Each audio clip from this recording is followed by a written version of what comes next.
Þá komið að 6. lið á dagskrá. Breiðholtshverfi, fyrirspurn um byggingu hringgerðis. Til máls tekur bæjarfulltrúi Þórhallur Jónsson.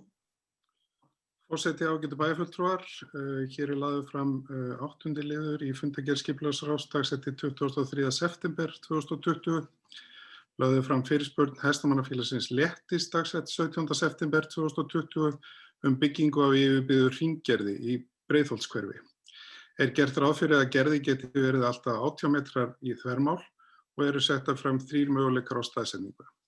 Skipulagsráð heimilar umsækjanda að leggja fram tillögu að breytingu á deiliskipulaginu þar sem gert ráð fyrir að yfirbyggðu hringgerði á svæði A eða B og breytingi verið unnin í samræmi við 1. málsgrein 41. greinar skipulagslaga, númer 123/2010, og sviðsstjóra skipulagsráðs falið að auglýsa breytinguna þegar að fullnægjandi skipulagsuppdráttur hefur borist.